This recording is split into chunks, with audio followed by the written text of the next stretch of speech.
Episode 94, Psychiatrist, Professor, Zen Master, and Happiness Guru, Bob Waldinger.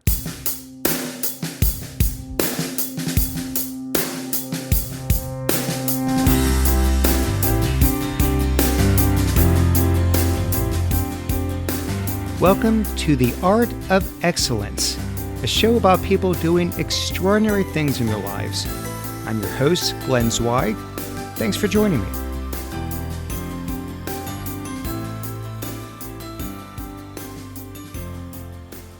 My guest today is Bob Waldinger. Bob is a professor of psychiatry at Harvard Medical School. He is also the director of the Harvard Study of Adult Development and director of the program of Psychodynamic Therapy at Massachusetts General Hospital. He is a practicing psychiatrist and a Zen master who teaches meditation around the world. His latest book is titled The Good Life: Lessons from the World's Longest Scientific Study of Happiness. Bob, welcome to the show. Well, thank you. Glad to be here. Not half as glad as I am to have you here. So there's something that's actually top of mind. And so here's where I'd like to start before we dive into the book and happiness and the secret of life and all that. Amongst your many talents, I understand that you're this Zen master who teaches meditation. Yes? Yeah. So about 30 minutes ago, I got done with a 10-minute session.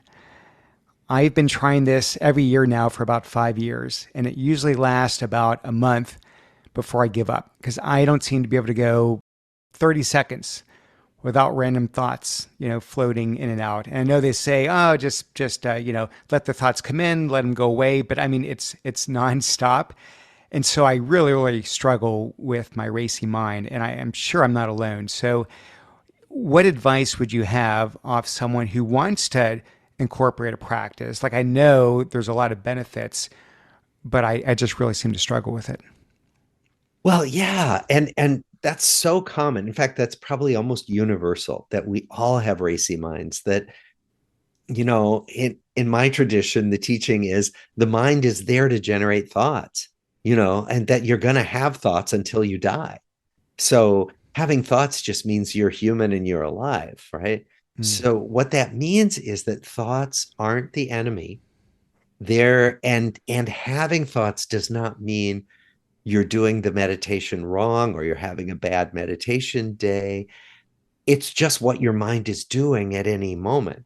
And so my thoughts are just the mind doing what it does. And so the instruction is keep coming back when you remember to the present moment, including your thoughts, but also then including maybe you're focusing on your breathing, or maybe you're focusing on the sounds in the room.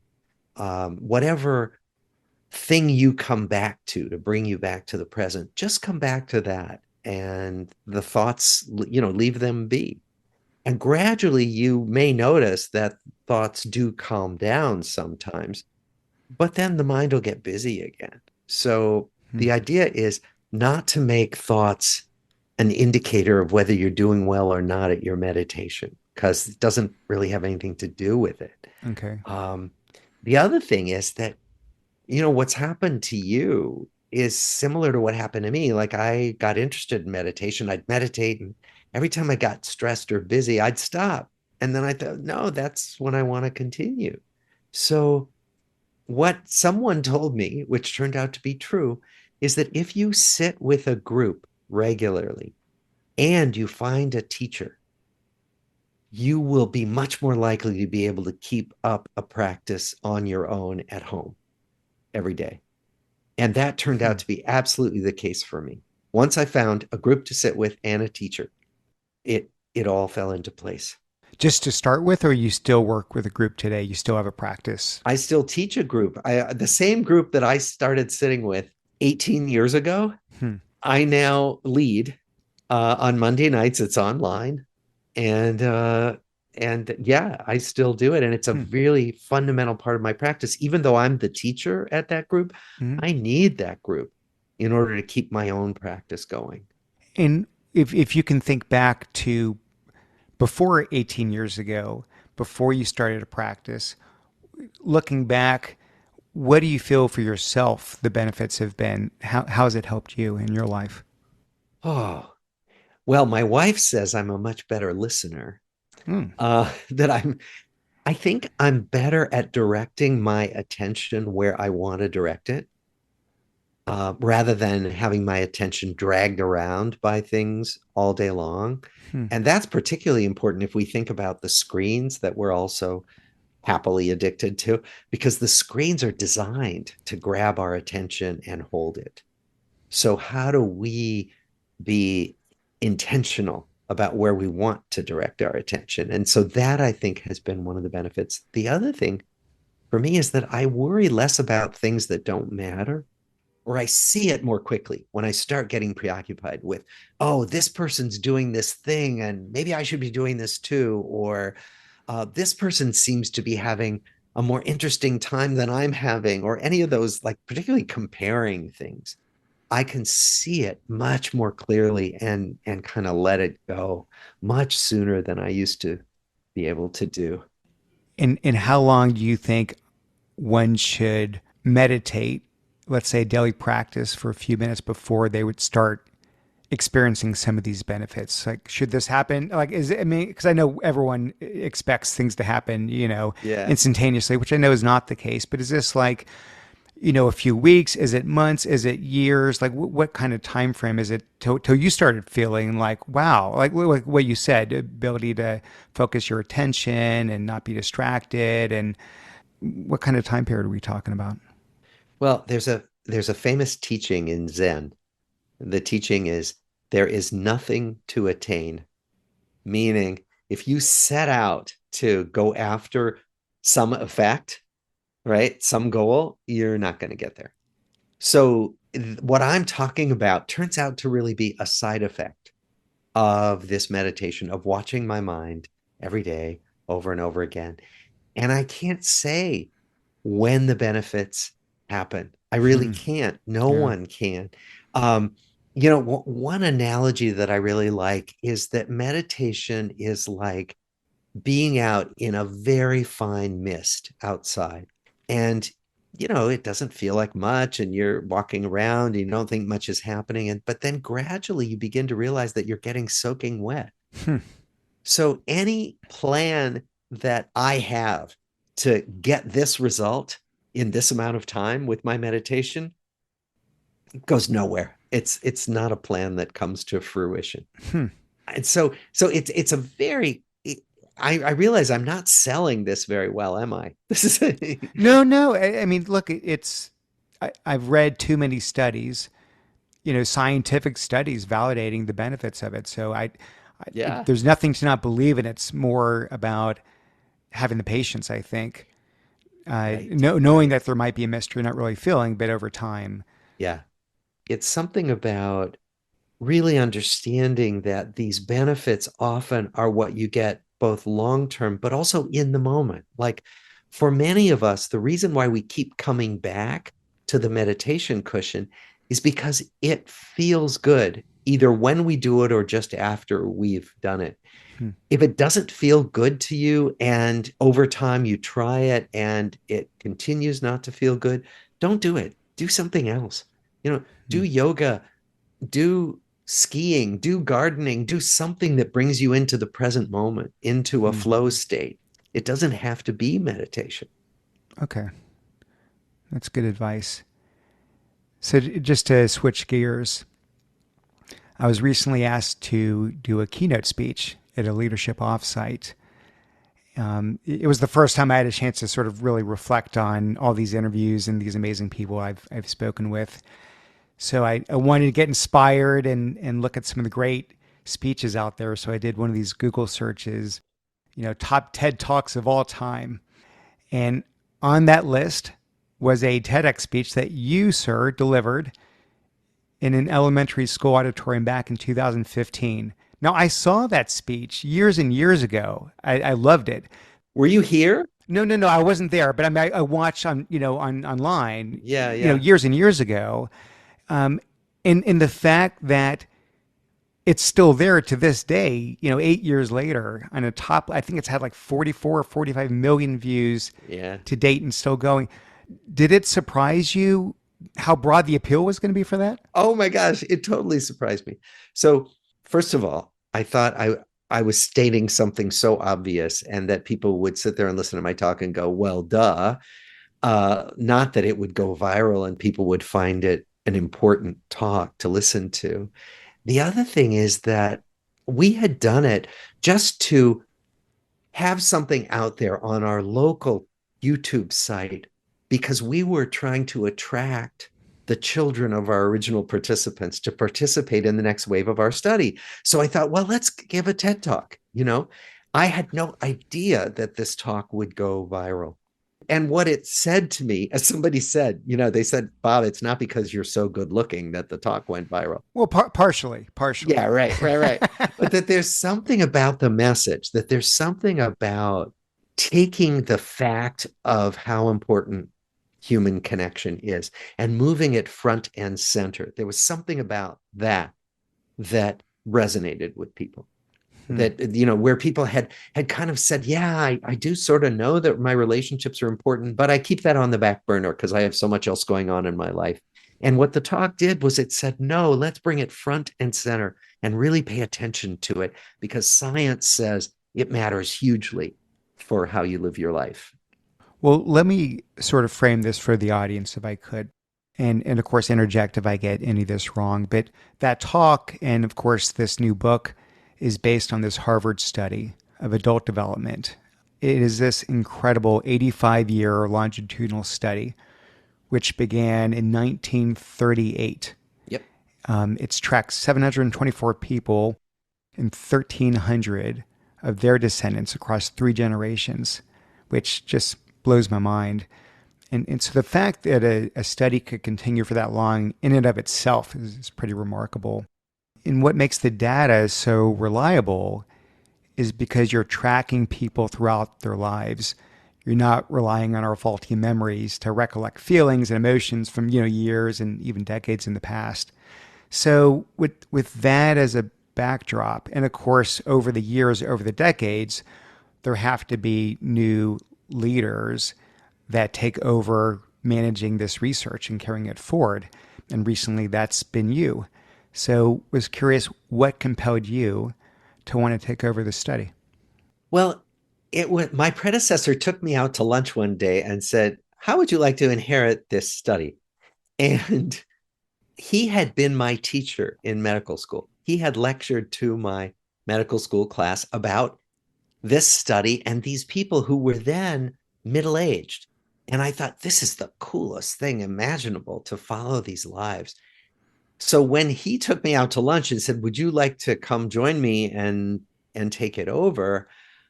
First of all, I thought, my God, I can't do that. And then I thought, oh my gosh, this is a great, big, messy, complicated thing. I'm not sure I can do it. Mm-hmm. And then I thought, well, what do I have to lose? It felt like it was an opportunity that it might not work out. And if it didn't work out, I'd go back to my clinical psychiatry practice, which I've always continued, so that it felt to me like it was a risk well worth taking, that I could continue this study and add to it and make more of it and sort of stand on the shoulders of the people who had come before me. Mm-hmm. I didn't know if it was going to work out, and it seemed like it was worth a try. Well, but the point of the study, right, is to understand happiness. So is there something about that from your practice that was intriguing to you in terms of what the study was trying to show, what this big data experiment was trying to unveil? Yeah. Well, and it's really not a study of happiness per se. It's a Mm. study of well-being in the broader sense, Okay. right? So what allows people to thrive health-wise, happiness-wise, at work, at home, in their communities, right? All Mm. that, like, so we ask about all the big domains of life, right? And I'm basically kind of a voyeur. I mean, you don't become a psychiatrist unless you want to learn a lot about people's lives, Mm-hmm. right? And so I sit every day. I still see patients every day, and I sit and I get to talk with people about their deepest concerns, which is, I think, an amazing privilege, and I love doing it. So in addition, here I am practicing Zen. And Zen, if nothing else, meditation is about becoming intimate with your own life. Like literally, what is it? Becoming more and more aware of what it is to breathe, what it is to walk, to put one foot in front of the other.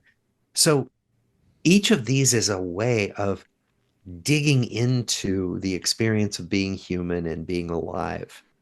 So I think that what the study is for me is one way of understanding the human experience. And that's been the thing that lights me up all the way through my career. Well, I get that it's broader than just the happiness, but you do sort of help us in the book to define this word happiness, which I thought was an interesting construct. And so Aristotle had used a term, and I'm going to probably butcher this. Is it eudaimonia? Yeah. And eudaimonia is a state of well-being in which a person feels that their life has meaning and purpose. And contrast that with the word hedonia. How do you pronounce that one? Yeah. Hedonia. Yeah. Hedonia, which is more about fleeting happiness. Yeah. And so it's it's really the former that most people ultimately care about, and what the study is sort of about, right? As opposed to the latter that maybe inadvertently we tend to overfixate on. Well, it's such an interesting point, and there's been a lot of research on this now, as you know, and that the research suggests that there are these two big buckets, hedonic well-being and Mm-hmm. eudaimonic well-being, and it seems like we all want some of both. Like even, I tend to be very concerned with, is my life meaningful? Am I doing the things I care about? Right. As opposed to, am I at a great party right now? Right. But I want some of that great party right now happiness, that moment to moment happiness. And I think what we find in studying this is that everybody wants some of both, Mm-hmm. but that some of us prioritize the long term meaning and purpose kind of well being. And some of us prioritize the short term, am I going down a fantastic ski slope right now? Mm-hmm. Well being. And don't you think that maybe changes with age as we gain some years and wisdom and meaning in our lives? I think that's a good question. Do the party animals calm down? Right, And right. I don't know if I bet that's right. And I bet it has been studied. I'm not aware of the research on it, but I'm pretty sure that there is research on that, how it changes over the life cycle. Yeah. Yeah, I think it's hard. I mean, even back to our conversation about meditation, here I am asking, well, how quickly do I get the fix, right? When do I start seeing the results? I want to feel better now. I want less stress now. I want more focus, like you talked about now. And some of these things, they take time, right? And I think, just to generalize, I think we tend to want things to happen, sooner, quicker. We want the roller coaster ride because that's going to happen now. We can experience it now, as opposed to something that we may not even know we're experiencing because we're in the mist, back to your Right. point. And it's Right. only many, many years forward, looking back, do you say, I've been in this mist the whole time and didn't even know it. And so that it's just a hard thing, I think, for some people to have the right kind of long-term focus when we tend to be so in the moment in terms of what we want to experience. Well, and I think you're right that it probably does change as we age. We do know that what we prioritize does change. So as we get older, as we literally get into middle age, like in our 40s and 50s, it is the salience of mortality, the fact of death becomes much more real to us. Like Mm-hmm. we all know we're going to die, but in our 20s we think, oh, that's so far off, and maybe I'll be the exception anyway, right? Mm-hmm. And then that all begins to change as it really sinks in. As we get into middle age and beyond. Oh my God, this is real. Time is short.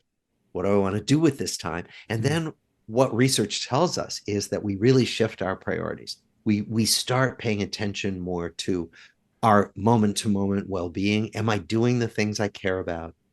As opposed to, am I deferring gratification? Am I doing the should? So many of us with age, start letting go of the Hmm. obligations that we really don't enjoy anymore, whether it's being with certain people that we don't enjoy anymore, or, going to those meetings that we haven't liked going to in a long time. Hmm. People let that stuff go. And that's a demonstrable effect of getting older. Hmm. Well, the essence of the findings of the book, the findings of your study, I should say, and no surprise, it's consistent with the TED talk you gave. And just for the sake of simplifying, it boils down to the importance of relationships. That relationships are more important to long term health and happiness, or well being, as you put it, than diet, exercise, really anything else we can do. So, maybe just to unpack a little, when you talk about relationships, because there are married kind of relationships. So, what kind of relationships are you referring to? What is it that's been studied in this longitudinal study here? Yeah. Well, it turns out it's all kinds of relationships. We have done a lot of studying of marriage, intimate relationships, but we've also studied friendships, volunteering, family relationships. And what we know is that this well-being benefit comes from all these relationships. And there have been other studies of, it's called weak ties, which is not a good name for it. It's really what we think of as casual ties. So the barista who gives you your coffee every morning in Starbucks, Mm-hmm. or the person who delivers your mail, if you have a friendly exchange with them, that too enhances our well-being. So even these kind of small little interchanges Mm-hmm. make us feel connected, make us feel we belong. That said, what we think everybody needs is at least one or two relationships where somebody really has your back. We asked our original participants at one point to tell us, who could you call in the middle of the night if you were sick or scared? And we asked them to list everybody, and they could list, most of them could list several people. Some of them couldn't list anybody. And some of them couldn't list anybody and were married. And so, what we think is important is that everybody, no matter how shy or extroverted they are, everybody needs at least one or two of those good relationships that are like safety nets, where I could go to this person if I needed help. That to feel secure in the world, we need some connection like that. And as long as you have those one or two, so let me contrast two scenarios here. Person A has one or two close relationships, the person they can call in the middle of the night, and that's pretty much it. Two, maybe three people in their life that they can count on, that they could have intimate discussions with, really go deep. Somebody else maybe has 12, 15, 20 people, but much more casual relationships, right? A lot more frequency, a lot more touch points, a lot more, coffees and what's going on, but not really deep, intimate relationships, just sort of on the surface. Is quantity, does that come into play here? Or really, as long as you have the one or two, all the others don't really matter at that point? It depends. Hmm. So, Yeah. when you study thousands of lives, you realize one size doesn't fit all. So, depending on our temperament, which we think is in part genetically based, some of us are more shy. For those people, for shy people, they don't want a lot of people in their life. That's stressful to be around a lot of Hmm. people. For those people, one or two relationships might be all they need and all they want. Hmm. For other people who are more extroverted, that would be too few and they would feel not connected enough. They'd feel more isolated. So it really does come down to what you feel you need and what you notice works for you in your life.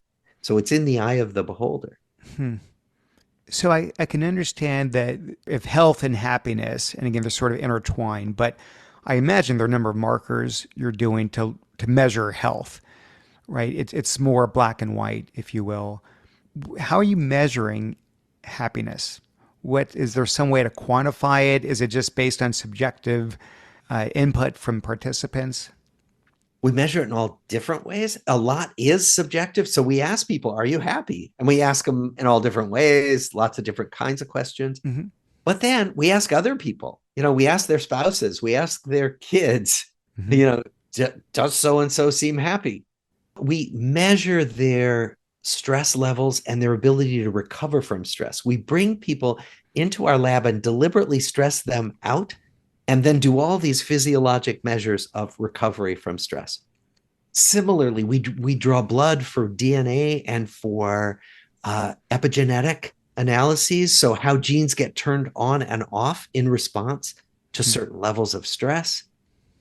So there are all these different ways. We put people into scanners, MRI scanners, and look at their brains and how they light up, the patterns of lighting up when they're seeing happy or sad photographs.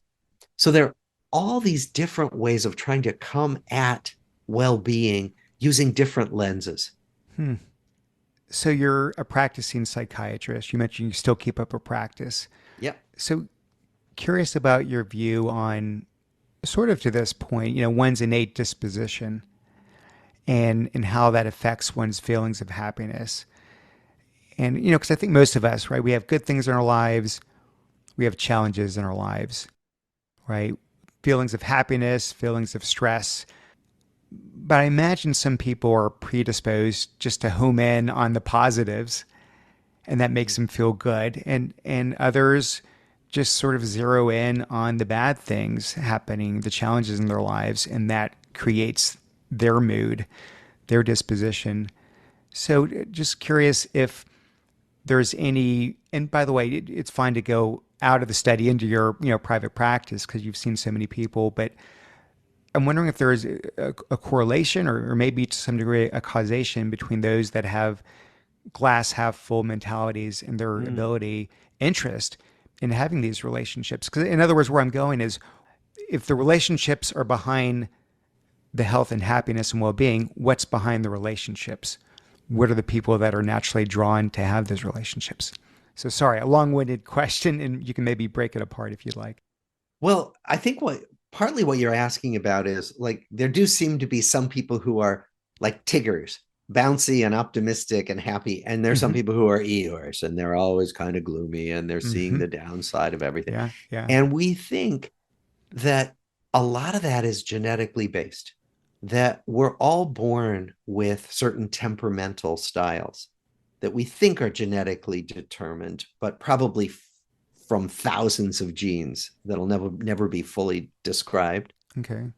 And there's a psychologist, Sonia Lubomirsky, who's done some analyses that estimate that about 50% of our happiness level is genetically based, is inborn temperament. Hmm. And I don't know if you have more than one kid, you probably know they are born different Yeah, temperamentally. for They are sure. just different, right?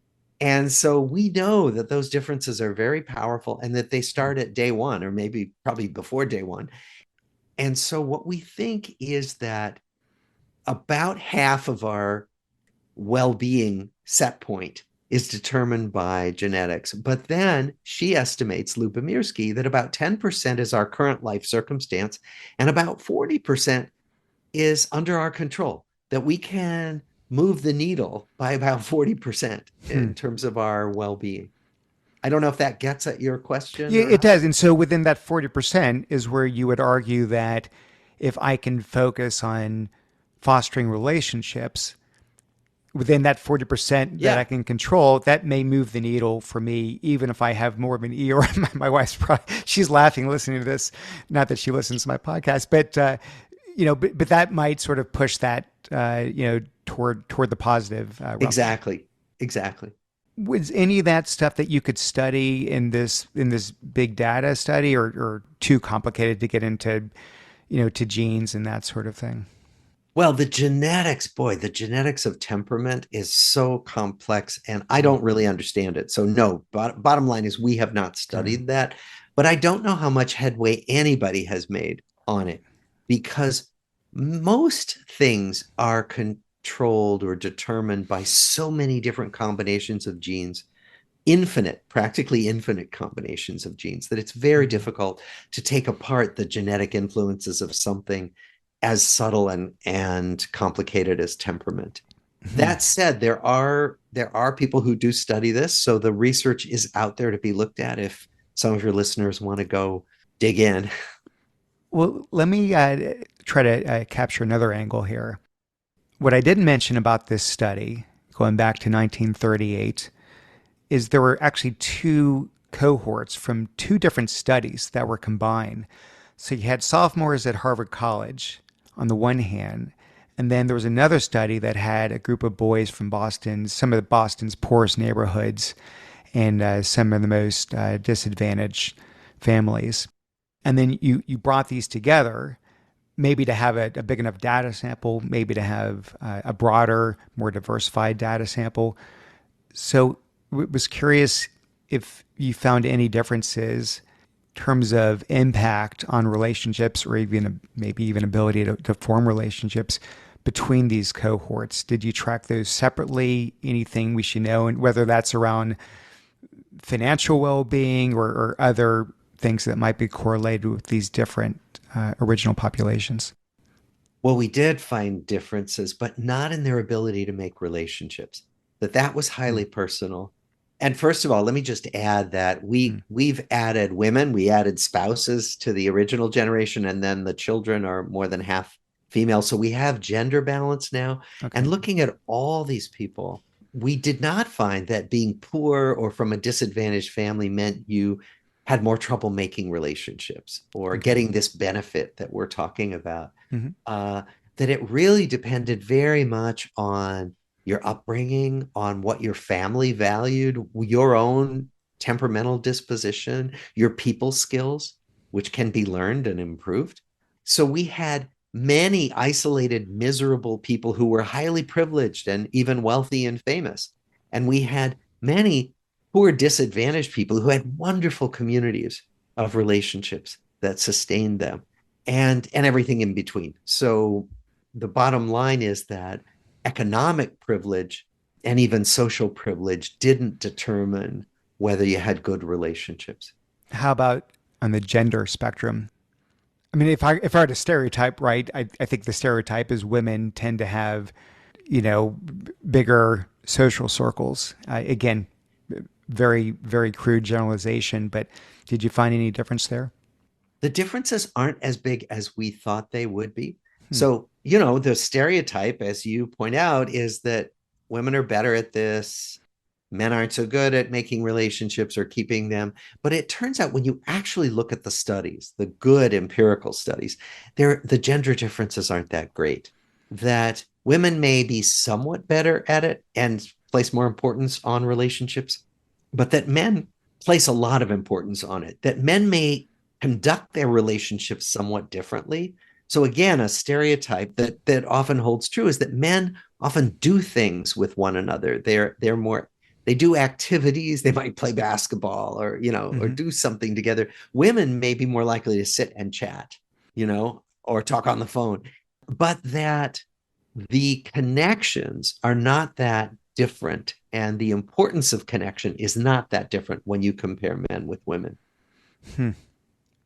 So the study was begun before the era of computers, before the internet, before iPhones, and before social media. And here we are living in a world where we have instant connectivity to anyone and everyone. So I don't know whether this is something you study, but I'm sort of curious that if there's been a net positive with social media, that on the one hand, it's a way to stay connected to people that we do care about, but also it could be in some cases, let's say, a platform to proliferate a number of just superficial relationships, right? Right. These are my 2,836 quote unquote friends, right? And now that this has come into the fold, maybe we haven't had enough time that's passed to see long term effects. But do you have feelings in terms of how that's playing out in the study or even in your personal practice? Well, we know this from research that Mm. there's been net positive and net negative. Both, really. And the research tends to show that it's how we use social media that affects our well-being. So that if we are active in reaching out and connecting with people on social media, that can often enhance our well-being. I'll give you an example. A friend of mine during the lockdown, during the pandemic, he reconnected with his elementary school friends, people he hadn't seen in decades. Mm-hmm. And they decided they'd have coffee every Sunday morning on Zoom. And so they do that now. And they are thrilled. They're so happy to be reconnected and talking about their childhoods and talking about their current lives. And so that's a kind of active use of social media that has made them all happier. On the other hand, what the research shows is that if we passively consume social media, so for example, by looking at somebody else's Instagram feed or somebody else's Facebook page, that lowers our well-being. And there's probably a very obvious reason for that. That what we post for each other on those social media sites, those are our curated lives, right? Like I post my happy pictures, vacations or nice meals or parties, right? I Right. don't post the mornings when I wake up feeling like I'm miserable and I don't know what I'm doing with my life. Right. Right. The Eeyore pictures. Or Right. pictures. I Right. don't post those. And even though we know this rationally, it's easy to look at other people's feeds, other people's pages and say, oh, they're having a great life. And I'm not having a life that's all great. In fact, sometimes my life is terrible. And so we can have that feeling that everybody else has it figured out and we don't. And what we know is that teenagers and young adults are particularly vulnerable to this, and that it increases depression, it increases anxiety, it lowers self-esteem to be passively consuming the social media feeds. So that's a long way of saying that we think that social media both has the potential to enhance our well-being when we actively connect with people and to markedly decrease our well-being if we passively consume this stuff.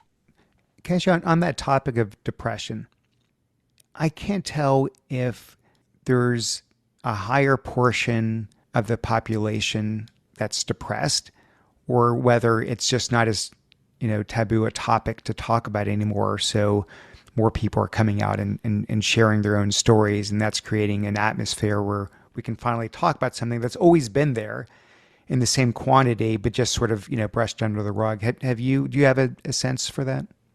Again, I think that the answer is it's probably both, that we've become much better at recognizing depression than we used to be. We've become much more aware of how common it is. 1 in 5 people has an episode of major depression in their lifetimes. It's the second most costly illness in the world in terms of cost to family and workplace and all that. So we're better at recognizing it. We're better at talking about it. But also, there is some evidence that the incidence of depression may be increasing, and we don't know why. Why would it be that more people are getting depressed than in previous years? And it's hard to disentangle the fact that we recognize it better from the fact that it may be increasing, but it probably is some of both. I'll give you one example of the recognition issue. Mm-hmm. We think of depression as being sadness and low mood, but one of the things they've come to understand is that for men, a very common presentation of depression is irritability and anger. So that Mm-hmm. men may not look sad or even say they feel sad. They may just be really pissed off much more when they're depressed. So that's one example of how our understanding of the symptoms of depression may be changing the frequency with which it gets diagnosed. Hmm. Yeah, it just make me reflect back to the social media. And there's no way to completely isolate it, but whether that's maybe in part has influenced, a greater preponderance of this. You cite a number of third-party studies in the book that show, how detrimental loneliness is to your health. And now we're talking specifically health, not happiness and well-being. how loneliness is twice as unhealthy as obesity for older people, how chronic loneliness increases a person's chances of dying by 26% in any given year. Did your study support that? I know there's a lot of third party data out there, but was that consistent with your findings that there are these strong correlations there? We didn't study that specifically. So you'd have to set it up in very specific ways about asking about loneliness Mm-hmm. and then following up in certain ways at certain times using certain measures. We didn't do that. So that's why that's why, as you say, we bring in all these other studies because we have to rely on other studies. No one study can answer all these really important questions. Pretty earth shattering. There's someone I interviewed on the podcast a few years back, Dan Buettner. I don't know if Yeah. that rings a bell. Yeah. I know him. Yeah. And this is, of course, for those listening that didn't hear that one. He studies what he deemed blue zones, which are these hot spots around the world where the longevity is way greater than anywhere else. And more people living past 100 and fewer people having cancer and heart issues and all of this. And he sort of studied everything, and people having really strong social networks was as powerful an influence on their ability to live to a long, ripe old age as anything else. Diet, Yeah. exercise, Yeah. anything else. And so it's pretty interesting. I had forgotten about that, but Yeah. it's pretty consistent. Well, and one of the reasons we think that's the case is that we got selected out to be herd animals. So one theory, which of course you can't ever prove, it's an evolutionary theory. The idea being that we were safer in groups, Hmm. that you survive better, and that means you pass on your genes more often if you are in groups. So the people who were more affiliative, who cozied up to other people in ancient times, probably passed on their genes more often than the loners Hmm. who would be less likely to survive out there by themselves. So that's one reason why we think that we've all been genetically selected to be healthier when we're in groups. Hmm. So I don't know if you're going to be able to answer this question, but I'm going to ask it anyway. So I'm trying to think of where the, for lack of a better word, where the sort of equilibrium point is. Where I'm going with this is when we think about loneliness and the antithesis of loneliness.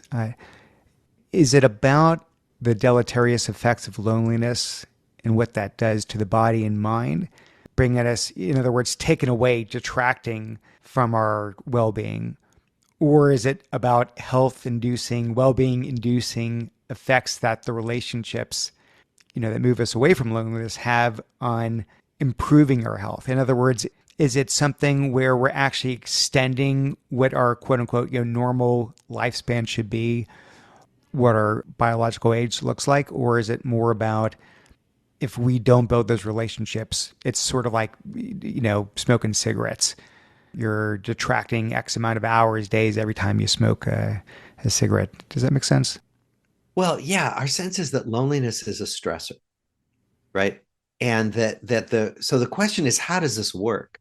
Mm-hmm. And so there is good research on this that in fact, when we're lonely and we don't have anyone to talk to, which really helps us relieve stress, that the body is in a kind of chronically revved up mode. It's in a kind of chronic fight or flight mode with higher levels of circulating stress hormones, higher levels of chronic inflammation, and that wears away body systems. Hmm. With your background and your life's practice in psychiatry, your meditation, your Zen mastery, if you will, was there anything that you found surprising or maybe even counterintuitive from this study, or do these things all support what you sort of, in your gut knew for a long time? I think it's really changed my sense of what I want to prioritize in my own life. Like I pay more attention to keeping up my relationships now than I used to. Hmm. Because, I could work 24/7. I mean, I'm a Harvard professor. I mean, I've Mm-hmm. always got homework, I've always got papers to read and things to write and all that stuff. And I found that I could, especially once my kids were grown and they weren't there to drag me off to do things all the time, which I love doing, then I really found that I could work all the time. And so I have to be more intentional in my own life about taking care of my relationships. And the research has really changed how I think about that. And how long have you been, more intentionally doing that? Oh, I don't know, probably 15 plus years. 15 years? Yeah. Do you feel, I mean, back to how over time, with enough days in the mist, if you will, you start to see that you're wet. Have you noticed over 15 years a difference that it's made how you feel and, your mood and that sort of thing? I don't know. I mean, the problem is you can't step in the same river twice. So I can't really know what it would have been like if I had not lived this way over the last 15 years, right? That's true. So That's so I funny. can't really tell. Yeah. So much else happens as well. That's and actually what you're raising is a good point. That's one of the reasons why we study thousands of lives. We don't just study one or two lives, because if there were thousands of me and we could plot what we do and how we're living over 15 years, we might be able to come up with some reliable ideas, some empirically supported ideas about how this works. You Yeah. know, if you do it one way or you do it another way. But Mm. but I'm what we call an N of one. I'm just me. And so I can't really tell you whether my life is typical and whether changing my habits over the last 15 years is typical or not. That's why I do empirical research. That's why I don't just draw all my conclusions about life either from myself on the cushion or from my patients, who I see very few of, right? Yes. Yes. This is what makes you a good Harvard professor. Yeah. For people listening that, let's say, actually prioritize relationships, they've got some really deep relationships. That's a complete, double check in the box. Was there any secondary or tertiary factor that you saw in the study in terms of what could be, a causal relationship with well-being? Oh, yeah. And it wasn't secondary. It's big. It's taking care of your health. That what we found is that the Mm. people who take care of their health are happier, healthier, live longer. I mean, and in Mm. some ways that's obvious, but boy, the results are so powerful in terms of years added to life and years of wellness added. So what that means is getting healthcare, getting preventive healthcare, not becoming obese, not smoking, not abusing alcohol or drugs, getting Mm. regular exercise, all that stuff really, really matters over the lifespan. That's the physical health. How about the mental health? Well, that's more complicated. I mean, Mm. as we say, certainly relationships are part of it. Having ways to bring yourself into presence, like finding some practice that gives you a sense of flow and Yeah. well-being. Back to the meditation. Yeah. Could be meditation, could be gardening, could be any number of things, right? That bring you into presence. Could be hiking. Often, like being in nature, many people find incredibly grounding, soothing, reorienting. So I would say those kinds of practices, religious practices, are often very helpful for people. Oh, faith. I didn't think about that. Did faith come into play here? Well, it did. We asked people if they had religious or spiritual practices, and Hmm. some said yes, and some said no, and neither group was happier. So having a spiritual practice didn't make you happier, and not having a spiritual practice didn't make you happier. Interesting. Bob, this podcast is called The Art of Excellence. That word excellence, I always love to turn the mic over to my guests and just ask what that word means. Is there something that when you think of just excellence, what comes to mind?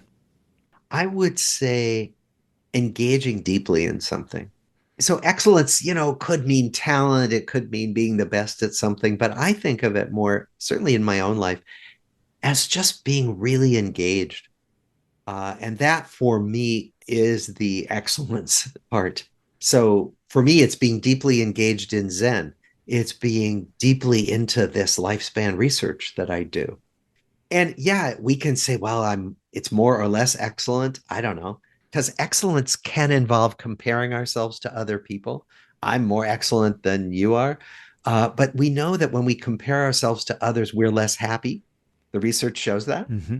So I would say for me, excellence is being as fully and deeply engaged in something as I can be, something I care about. It's a fantastic answer. And that's why I call it the art of excellence and not the science, because it's really just one's interpretation. And being highly engaged in activity sounds perfect. I can't thank you enough. Absolutely fascinating study. Again, I mentioned earlier, the book called The Good Life, Lessons from the World's Longest Scientific Study of Happiness. You are very fortunate to be the project lead of this. What a fascinating study. I don't know how long you're going to do it for, but I hope it's for many, many more years to come. We all benefit learning these things. I think we're all chasing quote unquote happiness, well-being, what have you, in our own ways. I certainly learned a lot. Thank you for spending the time with me. Really appreciate it, Bob. Well, thank you for having me. It was a great conversation. I really enjoyed it. Hey, everyone. Okay, please don't go away just yet. A couple favors to ask. Favor number one, and I know I've asked before, but if you haven't had a chance to leave a review and you enjoy the show, it would honestly mean a lot if you could go to iTunes and write a review. That goes a long way, so thank you for that. Also, had a chance to deliver a keynote based on a lot of the learnings I've had from this show. Really enjoyed it. So if you are in any way affiliated with any organization, for-profit, non-for-profit, doesn't really matter, but there's some event where you think they might be looking for a keynote, I appreciate if you would keep me in mind for that. I can be reached at glenn@theartofexcellence.com. Thank you all for listening. We are inching closer to episode 100. Super excited for that sometime later this year. In the meantime, keep being excellent. Tune in next time. Thanks, everybody.